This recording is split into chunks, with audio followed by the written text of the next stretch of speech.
Buenas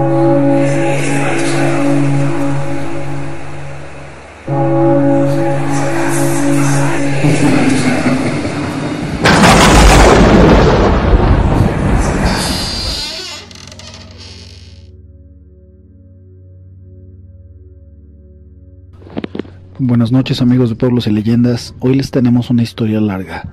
Ya se los habíamos prometido. El compromiso era para el pasado miércoles, pero tuvimos problemas técnicos y hoy les hacemos entrega. Les tenemos la historia de nuestro amigo Carlos. Nos escribe desde el norte de México. Antes de pasar con su historia, los invitamos a suscribirse, a compartir y darle like a este video, así como a seguirnos en diferentes redes sociales. Los enlaces aparecen en la descripción del video. Yo soy Hugo Flores. Escuchan Pueblos y Leyendas. Comenzamos.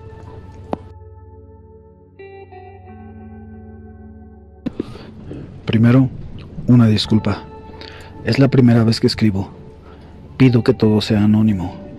Claro, cambiaré los nombres y no diré dónde sucedieron las cosas, ya que hay cosas fuertes. Ustedes juzguen. Durante tiempo tomé el valor para escribirlo. Vivo a unos kilómetros de una gran ciudad del norte de México, en lo que se llama Ejido. Era un lugar muy tranquilo, muchas veces hasta aburrido, tanto así que no tenía historias de terror. Era un lugar donde no pasaba nada, o eso creía yo. Actualmente tengo 31 años y hace 5 años me salió una oferta de trabajo en la Ciudad de México. La acepté en gran parte para cambiar mi estilo de vida, para salir de la tranquilidad. Ahí conocí a una chica, nos comprometimos, pero por problemas de desconfianza de su parte se terminó la relación. Como es obvio, me deprimí, solo quería volver a casa, estar con mi familia y la tranquilidad, así que un día renuncié. Empaqué mis cosas y regresé a mi ejido sin plan alguno. Al llegar mi familia me recibió, mis padres, mis 2 hermanos mayores y mis sobrinos. Me quedé en casa de mis padres en el antiguo cuarto que estaba en el segundo piso. Mis hermanos tenían sus casas familiares a un lado de la de mis padres. Los primeros días traté de pasar más tiempo con mis sobrinos, ya que solo los veía una vez al año. Lucía es la hija de mi hermano mayor, Raúl. Ella tiene 17 años. Pedro, de 14, y Julio, de 7, son hijos de mi hermano Pedro. Debo mencionar que Raúl me gana con 12 años y Pedro con 8. Por la gran diferencia de edad, fui sujeto de bromas y travesuras de su parte cuando estaba pequeño. Después de varios días, y como buen desempleado sin intención de buscar trabajo en el corto plazo, no tenía yo necesidad porque tenía un buen colchón económico por mi anterior trabajo. Mis familiares me pidieron realizar algunas actividades de la casa.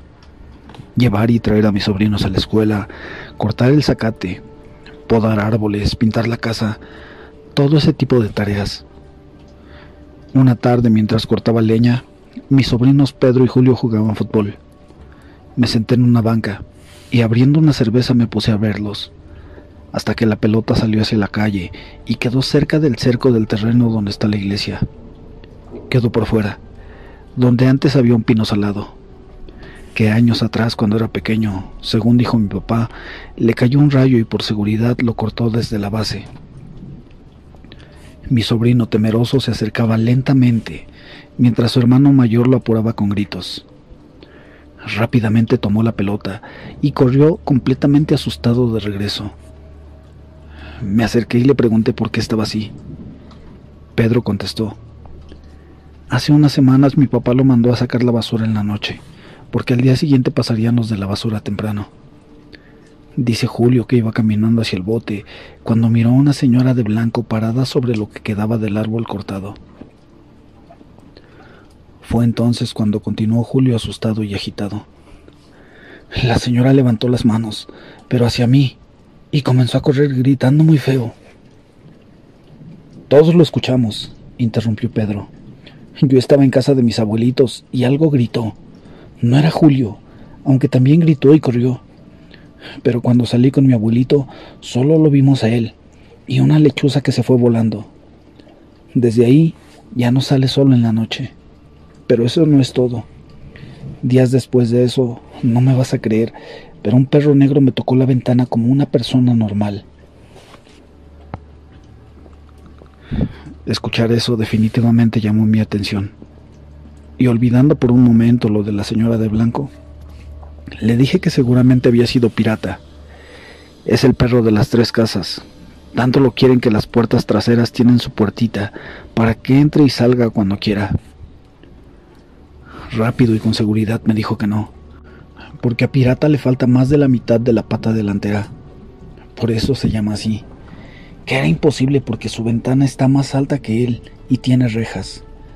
Y su pata mocha no alcanzaba el vidrio, y con la otra no podía porque era con la que se recargaba. Incluso para estar seguro que no era él, lo puso en la ventana, y no podía hacerlo, aun cuando él lo ayudaba sosteniéndolo. Además de que el perro era distinto, era negro, y Pirata es amarillo. Parecía un perro grande, mientras que Pirata es entre mediano y chico. Bueno, dice que él estaba dormido y escuchó el toc-toc en la ventana. Medio dormido se levantó y a través de la cortina se veía un perro en 2 patas. Se veía muy clara la sombra porque arriba de la ventana, por fuera, hay un foco y se enciende por las noches. Luego de platicar eso, les dije que ya se fueran a su casa porque se hacía tarde y que no tuvieran miedo porque yo me dormía tarde y los iba a cuidar. No puedo mentir, me inquietaron esas historias. Creo completamente en lo paranormal, aunque no me considero miedoso o algo por el estilo. Pero con la historia de la mujer de blanco me hizo recordar cuando mis hermanos me asustaban con ella, diciendo que me jalaría las patas o que en la noche no pasara por el pino salado antes de ser cortado. Pasaron unos días y estaba con Raúl, acomodando unas cajas en el cuarto de las herramientas. Cuando salimos vimos a Lucía afuera con el teléfono. Ya era de noche. Raúl le gritó que se metiera a la casa y así lo hizo. En broma le dije que quizás estaba hablando con el novio o si le daba miedo la mujer y el perro. Él me miró serio. Parece que ya no te acuerdas, ¿verdad? ¿Acordarme de qué? Le contesté sin tener idea alguna de lo que me preguntó. Cuando tenías unos 3 años, en las noches llorabas porque veías a una señora de blanco. Primero por fuera de la ventana y después dentro, a un lado de tu cama. Decías que tenía los ojos negros y que usaba una bata para dormir. Él me contaba eso y en verdad seguía sin entender por qué no recordaba nada de ese tiempo. Continuó. Después de verla a un lado de tu cama, nuestros papás te mandaron a dormir a mi cuarto conmigo, mientras Pedro se mudaba al tuyo, y tú dormirías en el otro cuarto de arriba. Una noche, mientras estabas dormido, comencé a escuchar un cuchicheo. Abrí los ojos. Vi a una mujer de blanco inclinada hacia ti, hablándote al oído con sus dedos huesudos en tu boca. Cuando se dio cuenta que la vi, levantó su cara. No tenía ojos y su boca era negra. Su pelo negro, canoso, alborotado. Solo pude gritar lleno de miedo y te jalé del brazo arrastrándote por el suelo mientras salíamos del cuarto. Mi papá venía en camino y entró, pero ya no había nadie. Les platiqué lo que vi y mi mamá te revisó. Aún seguías dormido y vimos que tenías la oreja roja y los labios negros. Entre todos nos pusimos a rezar porque no reaccionabas. Era como si estuvieras dormido. Te llevamos a la iglesia del frente y después de varias horas de rezos de nosotros y del padre, despertaste.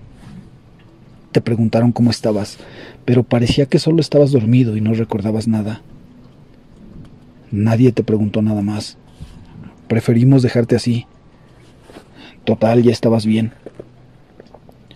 De ahí comenzaste a dormir en cuarto de mis papás, pero durante las noches se escuchaban pasos afuera de la casa. Nos dijo años después que una noche escuchó los pasos y salió corriendo en busca de eso. La vio. Iba en dirección al pino salado y desapareció ahí. Entonces tomó un galón de gasolina, lo aventó al pino y lo encendió. Pero ella no salió. A ti te dijo que le cayó un rayo. Y no sé por qué, pero desde que comenzaste a caminar te gustaba ir hacia él y jugar.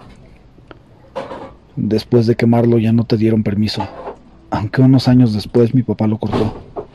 No sé por qué, pero desde que fue quemado ya no la viste. O mejor dicho, ya no vimos a esa señora de nuevo. Por la cara que tienes, supongo que no recordabas nada de esto. Pero solo porque no lo hicieras, no significa que no pasó. Por eso prefiero meter a los chamacos temprano. No vaya a ser que eso vuelva. Yo estaba sin palabras. No recordaba nada de eso. Seguía sin entender cómo habría olvidado algo así. Por cierto, me dijo Raúl a medio camino a su casa: parece que tienes un fantasma en la casa. Mi mamá lo ha visto de reojo.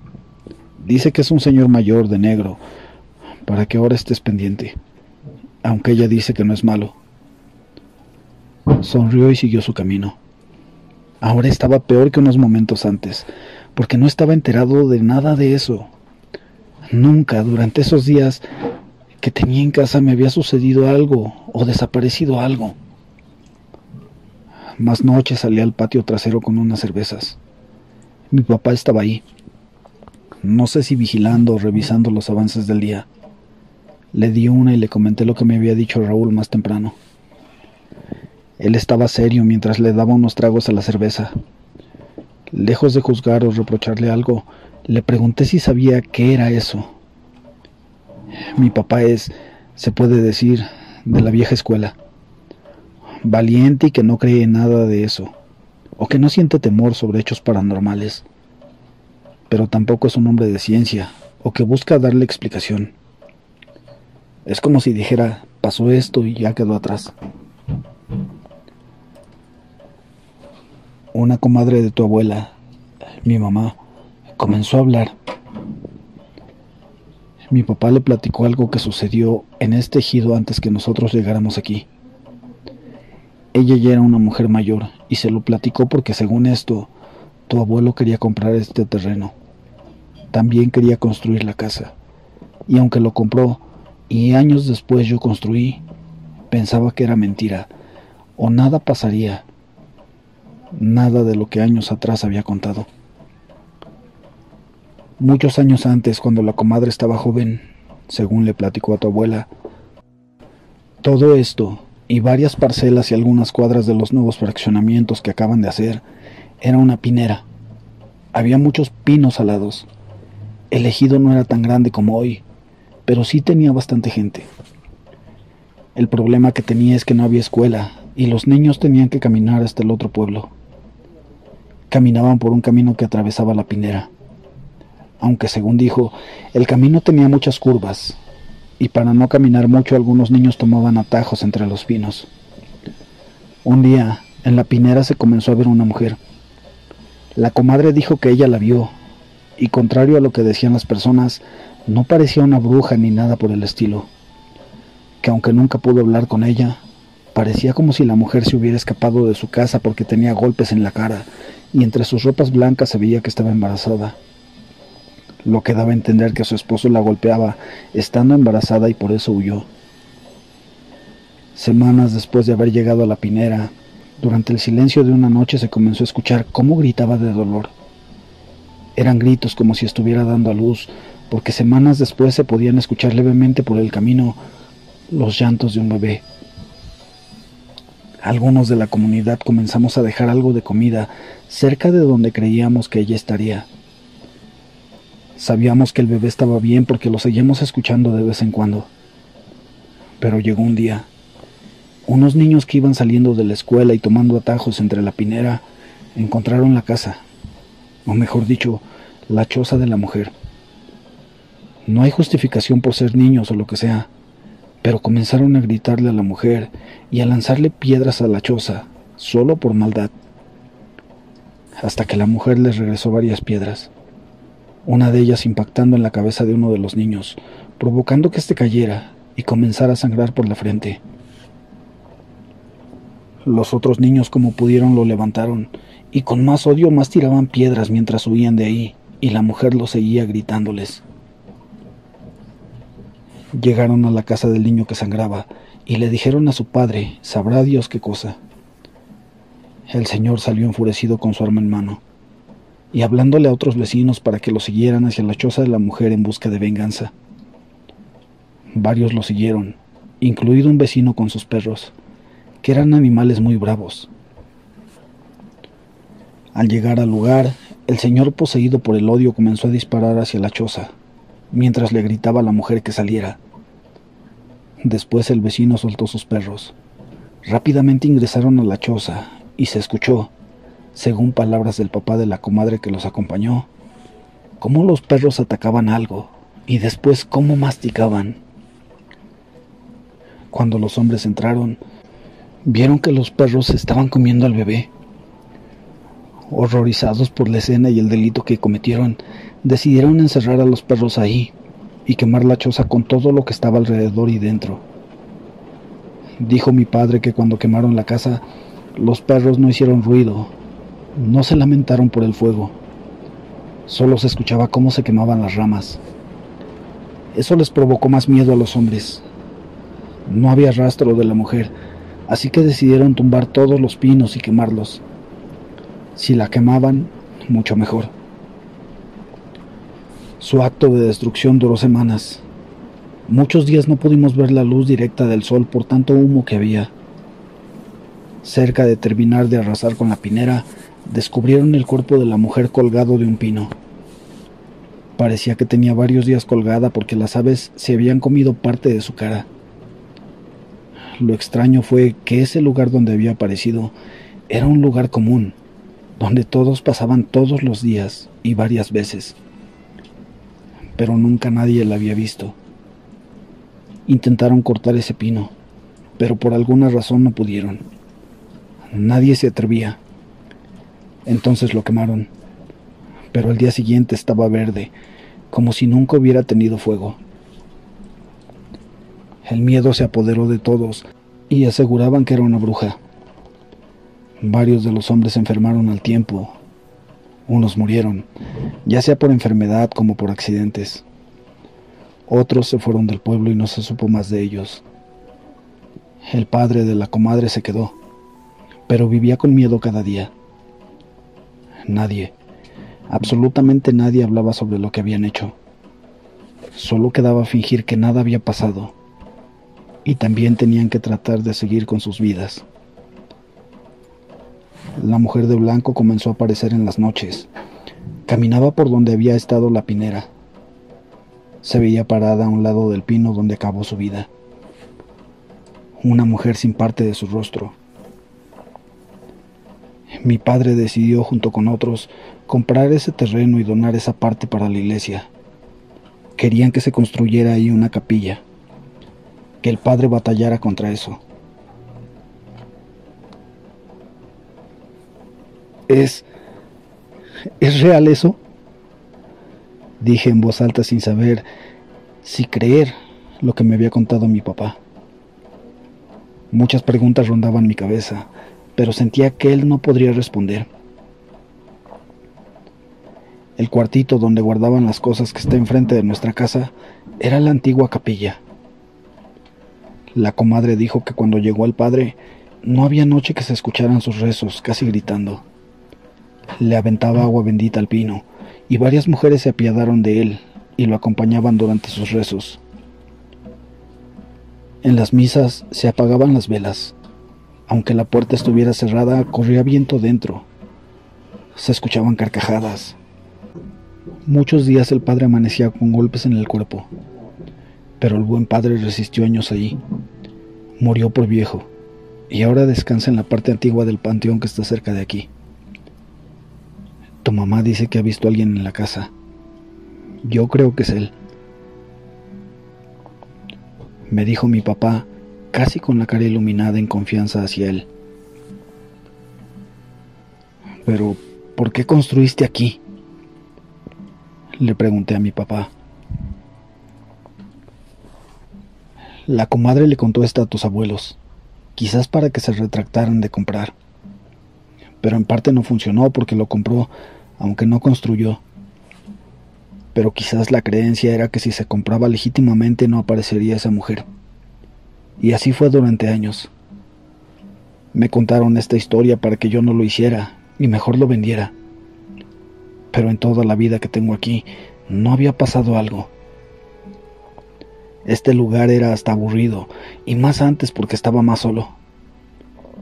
Lo que hicimos tu mamá y yo, antes y después de construir la casa, fue hablarle al padre para que la bendijera junto con el terreno, y tu mamá mandó poner la estatua de la Virgen de Guadalupe, y una cruz que da justo al frente del pino cuando estaba. Nunca pasó nada. Nacieron tus hermanos y todo era normal. Hasta que naciste tú. En las noches se escuchaban pasos en el techo y los perros ladraban mucho. Rápidamente te bautizamos y todo se calmó. Lo único raro es que todos los días querías jugar en el pino salado. Y después esa mujer apareció en tu cuarto. Desde ese momento, hasta hace unas 2 o 3 semanas antes de que llegaras, comenzó. Aunque llegaste y nada ha pasado. Quizás te extrañaba. Después que mi papá se fue, me quedé con miedo. Y quizás como si fuera el destino, vi a Pirata haciendo del baño. Lo tomé y me lo llevé al cuarto para dormir juntos. En la mañana cuando desperté bajé y escuché a mis papás en la cocina mientras desayunaban. Cuando llegué a ellos vi a otra persona, quien resultó ser el padre de la capilla del frente, el padre Germán.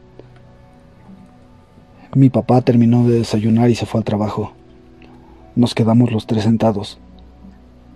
Sus miradas eran de complicidad. Veía que mi mamá quería decir algo, pero a la vez pensaba bien qué decir y cómo decirlo. Puedes decirme, no pasa nada, le dije mientras seguía comiendo. No sé cómo tomes esto, y no sé cómo explicarlo sin que suene a fantasía, comenzó. Cuando estaba pequeña, salía con mi abuela al panteón allá en Guadalajara. Íbamos y le rezábamos a las personas que estaban ahí y no se podían ir. Mi abuela y yo podíamos sentir y escuchar cosas. Años después, ya estando aquí, y cuando tu papá me contó esa historia, le dije que no importaba porque no sentía nada extraño. Pero aún así bendecimos aquí. Puse mi virgencita y la cruz afuera. Nacieron tus hermanos y todo tranquilo. Pero cuando tú ibas a nacer, sentía que serías como yo y mi abuela. Cosa que en realidad no es mala, pero también comencé a sentir cosas malas que estaban rondando. Imagino que tu papá te contó lo que sucedió antes de bautizarte y sobre la señora, ¿verdad? Yo solo estaba sentado y callado. Definitivamente todo eso me parecía una mentira, y no porque no lo recordara, sino porque jamás había sentido algo bueno o malo a mi alrededor, y mucho menos escuchar o ver algo. Claro, antes me habían sucedido cosas extrañas que me habían dado miedo, pero nada comparado a lo que me decía mi mamá mientras el padre estaba callado. Como si ya supiera toda la historia, como si tuviera un objetivo del por qué estaba ahí en el desayuno. Mi madre, sabiendo que estaba poniendo en tela de juicio lo que me había dicho, me dijo: no ha pasado nada desde la noche de la mujer en el cuarto, pero antes de eso, hasta tus hermanos te tenían miedo. Siempre te la pasabas jugando con tus amigos imaginarios, pero no eran niños, decías que eran señores, y después fueron perros. Cuando tus hermanos te hacían enojar o te regañaban, ellos decían que se escuchaba cerca de ti a unos perros gruñendo. Una vez también los escuché y me dio miedo. Lo hablé con el padre que estaba antes y nos pusimos a rezar. Después sucedió lo de la mujer, y no sé si fue algo que hizo, o los rezos del padre, o nosotros, o quizás todo junto. Pero después de eso, ya no sentiste nada, ni tuviste amigos imaginarios. Entonces, dices que todo esto es por mí, ¿verdad? Le dije indignado. levantándome para salir al patio.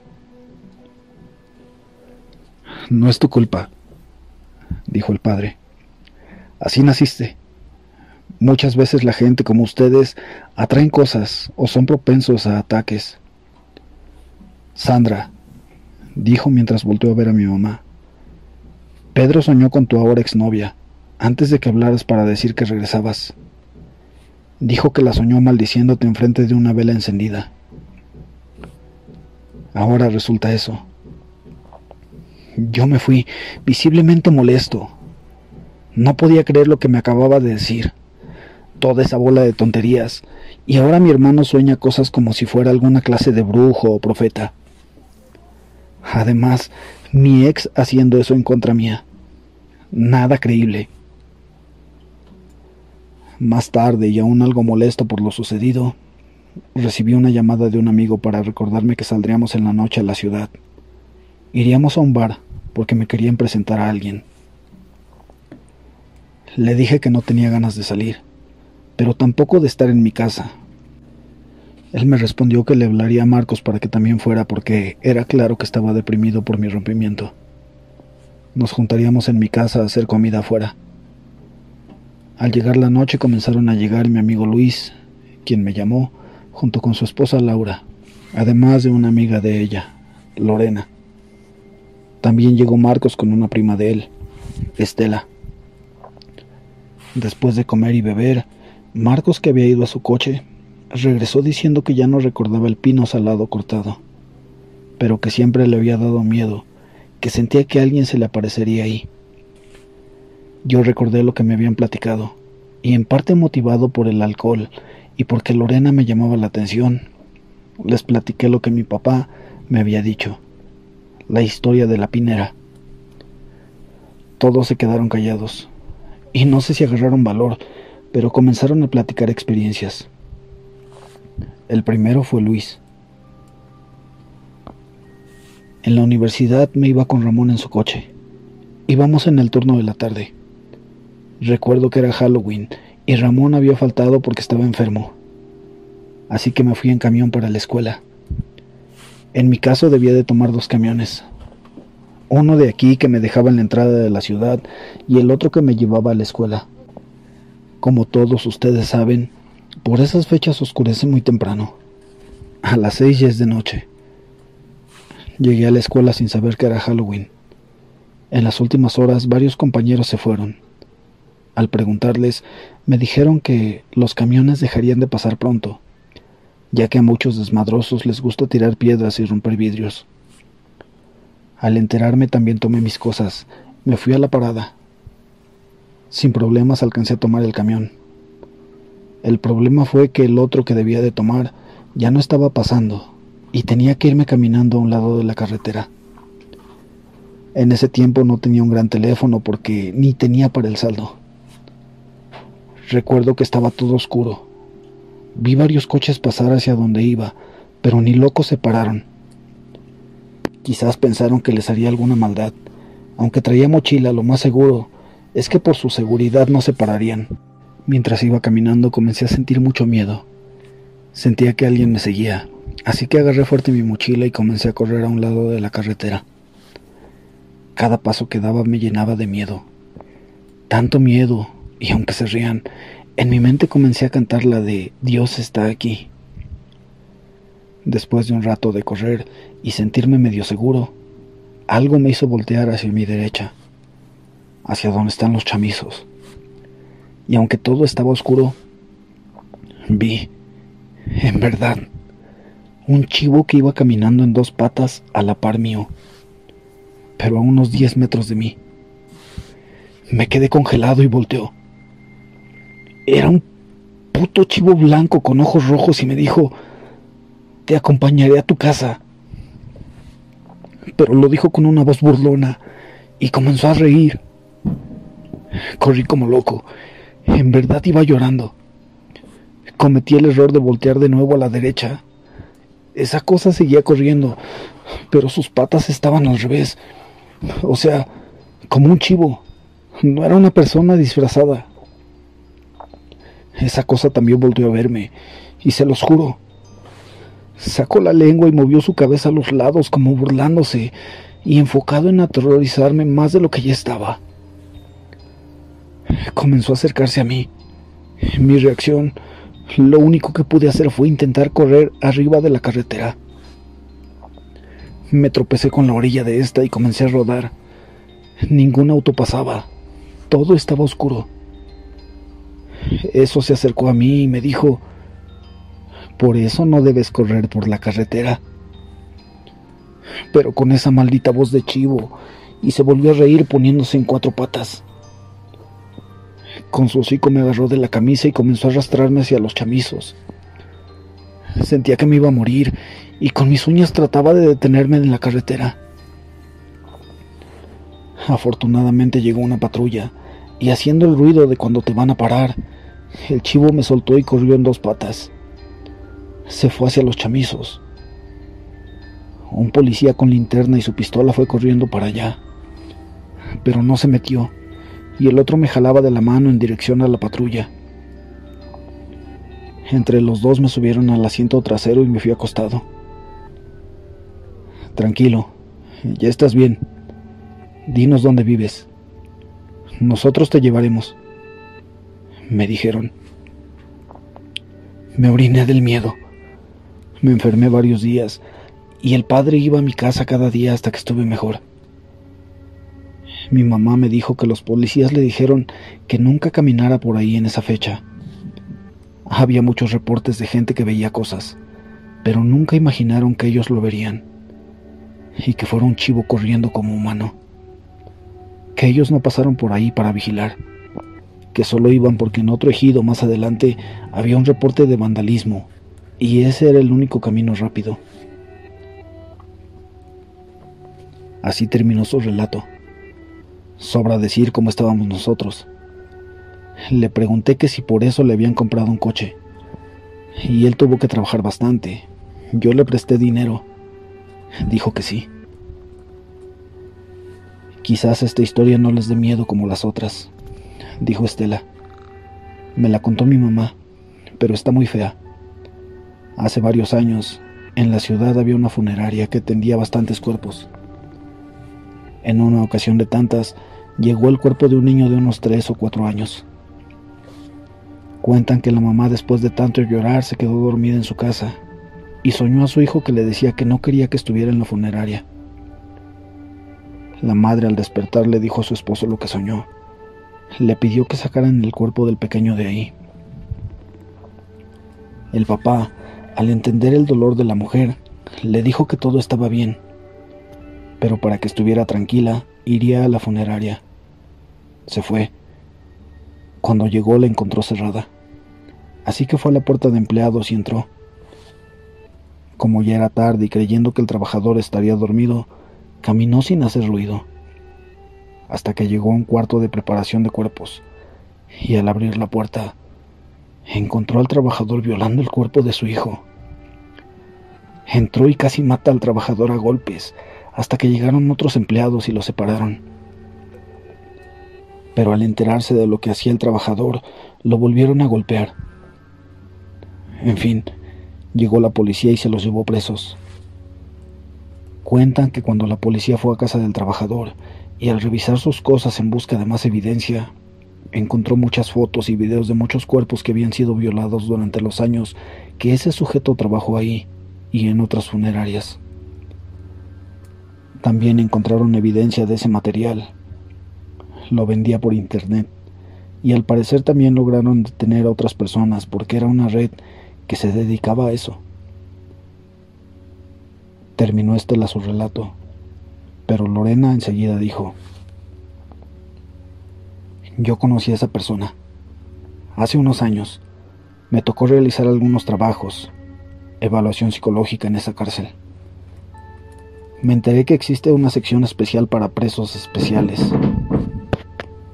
No es que los violen o golpeen, aunque eso también pasa, pero donde sea, sino que son atormentados por sus demonios, y él está en esa sección. Ahora no sé cómo, pero cuando estaba ahí, él estaba amarrado, y casi con un médico de cabecera por todas las veces que había intentado suicidarse. Él se encargaba de mantenerlo con vida. Su castigo era ese tormento donde él decía que los fantasmas le hacían cosas malas. Así como él está, hay otros prisioneros especiales en esa sección. Generalmente es gente que cometió actos de ese tipo y peores actos en contra de mujeres y niños. Obvio, son casos que no se hacen públicos. Imaginen el terror que causarían. ¿Recuerdas otro caso de esa sección o uno que sea distinto del otro?, preguntó Laura. Uno, respondió, aunque no me gusta recordarlo. Un tipo que se dedicaba al tráfico de órganos, pero él era distinto a los demás de esa sección, porque él estaba como poseído. No sé si sepan, pero hay un sacerdote encargado en la cárcel. No de tiempo completo, pero que va y hace misas y todo eso. Pues el sacerdote iba todos los días a esa sección para rezar por esos presos y que se arrepintieran. Pero el tipo que les cuento, él no. Él lo maldecía, le escupía al padre. En verdad era como si estuviera poseído. Causaba terror el estar cerca de él. Su presencia era imponente. Te hacía sentir que si quería podía romper las rejas y matarte. Cuando el padre estaba presente y arrojaba agua bendita, él gritaba con voces como si fuera un rugido de león y el llanto de un cerdo. Era horrible. De hecho, por él, terminé mis deberes y me fui. Espero nunca más tener que ir para allá, ni a visitar a algún amigo o familiar que encierren. Admiro al sacerdote, porque no sé cómo tenía el valor para enfrentarse cada día a eso y todo lo que oculta esa sección. De nuevo y con mayor razón estábamos callados. Después de enterarnos de eso, una mezcla de miedo y repulsión nos rodeó. Así que Marcos dijo: esto está muy tenebroso. Mejor les cuento una que no dé mucho miedo. Solo nos reímos aliviados, ya que él siempre tiene buenas anécdotas y bastante graciosas. Esto me pasó hace un chingo de años, comenzó. Creo que tenía unos 8 años. Como vivía cerca del panteón, veía que los días 1 y 2 de noviembre había mucha gente ahí. Hasta que una vez, unos días antes de esos, le dije a un primo que fuéramos para allá para vender agua en galones de leche. Ahí hay una pileta donde los podíamos rellenar y ofrecerlo a la gente para que le echaran a la tumba de su muertito. Total, fuimos el primero al panteón, pero las ventas estuvieron bajas. Creo que unos 5 pesos cada quien. Y aunque era bastante dinero, no era lo que esperábamos. Además ya se estaba metiendo el sol. Mi primo dijo que se tenía que ir. Pero yo, terco como siempre y joven amante del dinero, decidí quedarme un rato más. Además, sin él, todo sería para mí. Llené mis galones y comencé a caminar entre las tumbas. Vi a 2 señoras. Les ofrecí agua y me pusieron a limpiar la tumba, que era como un piso con loseta. Así que andaba con el trapo para dejarlo reluciente. Cuando terminé me dieron 20 pesos. Yo estaba bien feliz y dispuesto a restregárselo a mi primo. Cuando me di cuenta ya estaba oscuro, y si no llegaba pronto a casa, mi mamá me iba a regañar. Así que tomé camino, pero tenía que atravesar el panteón para llegar hasta la calle. Iba contento entre las tumbas, pensando en qué gastarme la millonada, cuando escuché a un niño llorar. Volté hacia los lados y vi a un niño como de 5 años al lado de una tumba. Me le acerqué y le pregunté si le pasaba algo. Me dijo que sus papás aún no llegaban y ya estaba con miedo de que lo dejaran ahí olvidado. Obviamente yo, un chico mayor y rico, le hice compañía en lo que regresaban. Luego de un rato de espera, me acordé de mi mamá y la golpiza que me metería si es que no volvía ya. Así que rápidamente pensé en que si me quedaba ahí y limpiaba la tumba mientras cuidaba al niño, me darían más dinero. Y ese sería el consuelo que tendría cuando mi mamá me pegara. Le dije que iríamos a la pileta para llenar los galones con agua, que quizás sus papás estaban ahí, y si no, pues haríamos tiempo limpiando la tumba. No recuerdo qué íbamos platicando, pero me sentía además de un hermano mayor, todo un emprendedor con un empleado. Llegamos a la pileta y llenamos los galones. De regreso me di cuenta que no podía con el galón que llevaba, así que se lo pedí y cargué con ambos. En verdad me sentía un macho alfa y deseaba que hubiera alguna niña por ahí viéndome. Quería que vieran qué tan genial era. Cuando llegamos, le eché agua a la tierra de la tumba. Le di el trapo al niño para que limpiara la cruz de madera con la placa del difunto. Estaba bien entrado con el agua y acomodando el montículo cuando las voces de unos señores me asustaron. Era un matrimonio joven y otro de señores mayores. El señor más joven, en tono arrogante, me preguntó qué hacía, y le dije, pues limpiando la tumba. Les pregunté si era de ellos. La mujer joven dijo que sí, y rápidamente contesté, «Ah, entonces ya llegaron». El niño creía que lo habían dejado abandonado. Al terminar de decir eso, la cara de esas personas era de «¿Qué trae este chamaco?». Volteé hacia donde estaba el niño, y ya no estaba. Sacado de onda lo comencé a buscar con la cabeza, pero estaba oscuro. «¿Qué niño? ¿A qué estás jugando, chamaco?», me dijo el señor joven. «Ah, aquí estaba un niño conmigo. Me lo encontré llorando aquí. Él me dijo eso. Hasta fuimos por agua para limpiar la tumba en lo que esperábamos que llegaran», les dije. El señor joven, levantando una mano como si fuera a darme un golpe, dijo, «Lárgate de aquí, chamaco. Ya es tarde para ti. Y no vuelvas a andar haciendo bromas». Tomé mis galones, el trapo para irme, cuando la señora joven dijo, «Mira sus pisadas». Cerré los ojos porque había pisado la tumba y creí que me iban a pegar. Pero cuando volteé, estaban todos con la lámpara apuntando hacia las huellas. Me acerqué. Ya saben, los niños somos metiches, y vi que estaba mi huella del zapato. Pero además había otra más chica, con una figurita como de dinosaurio en la planta. «Esa no es mía», dije rápido para que no me echaran la culpa. Pero estaban más enfocados viéndola. «¿Cómo era el niño que estaba contigo?», me preguntó el viejito. Se los describí con un short negro, camisa blanca y un suéter gris, abierto, de botones. La mujer joven se puso triste y todos se voltearon a ver.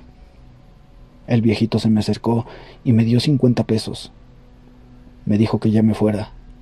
Me agradeció por haberlo acompañado y limpiar la tumba. Tomé camino para mi casa y al llegar mi mamá me pegó porque llegué tarde. Ella ya había visto a mi primo en la tienda. Lo bueno es que no me quitó el dinero.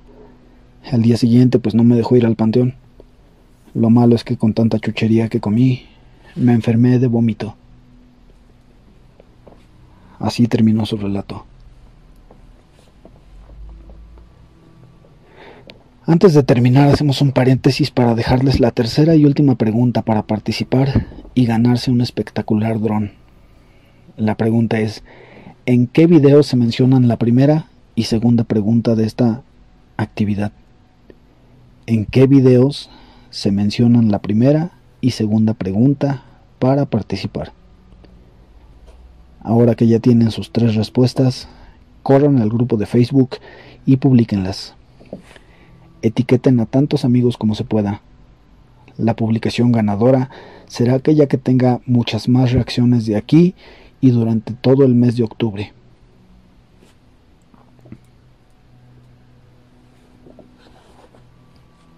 Definitivamente Marcos se estaba robando la noche. Y a pesar del buen momento que pasábamos, lograba percibir algún tipo de mirada cómplice de él con Lorena. Ella había llegado con Luis y Laura, porque pensaron que nos agradaríamos y podía llegar a suceder algo más entre nosotros. Actualmente somos pareja. Y aunque no tenía experiencias paranormales de ese tipo, recordé una que me sacó de onda. De hecho, ustedes, Pueblos y Leyendas, han contado historias. Comencé a platicárselas. Cuando recién llegué a la Ciudad de México, me quedé por la avenida Reforma en un hotel. Como eran mis primeros días en el trabajo, organizaron una salida a un bar para darme la bienvenida. Al salir de ahí con unos tragos encima y también motivado con las pláticas sobre los rumores de alta delincuencia en la ciudad, que los del norte tanto tememos por todo lo que hemos escuchado, decidí irme a pie. Total, eran solo unos 10 minutos caminando. Cuando iba caminando me empezó a dar la sensación de que alguien me estaba viendo. Volteé hacia todos lados y no había nadie que pareciera seguirme. A la distancia enfrente de mí vi una figura humana sobre la acera. Solo estaba parada dirigiendo su cuerpo hacia mí. Sin lugar a dudas me incomodó y decidí no poner a prueba mi valentía. Me crucé la calle y seguí mi camino viéndolo de reojo. Cuando estaba a la misma altura, pero por el otro lado de la calle, me di cuenta de que era un maniquí blanco, sin ropa. Dentro de mí solo quedó reírme por lo que me había provocado. Seguí caminando, pero seguía sintiendo lo mismo. Volté hacia donde estaba el maniquí y ya no estaba. Sorprendido, me giré para localizarlo, y estaba a unos 20 metros atrás de mí, por la misma acera. Pensé que el alcohol me había afectado más de lo que creí, y caminé hacia él para verlo de cerca y confirmar que era un maniquí. O no sé, quizás alguien vestido así para hacer bromas. O tal vez eran dos maniquís. Al acercarme comprobé que era un maniquí, y tomé camino hacia mi hotel, que era donde vivía en lo que conseguía un departamento. Al llegar a mi piso aún podía sentir eso extraño, por lo que al entrar a mi cuarto, abrí la cortina que tenía vista hacia esa calle. En verdad, pude distinguir entre la oscuridad una figura blanca que me veía desde ahí. Me asusté, cerré la cortina y me dispuse a dormir.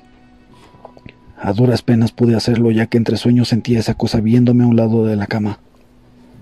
Al día siguiente, en el trabajo y platicando con mis compañeros, con un tanto de vergüenza les comenté lo que había pasado. Para mi sorpresa, varios me creyeron. Dijeron que, aunque no era muy normal, sucedía eso del maniquí. A partir de ese momento le puse más empeño para encontrar un departamento que estuviera lejos de esa zona.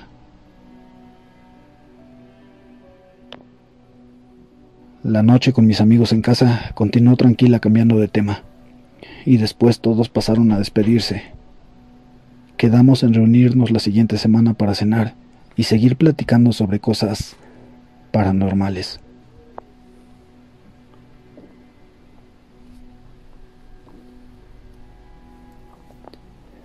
Gracias por acompañarnos esta noche. Los dejamos dormir. Apaguen la luz y no olviden cerrar la puerta.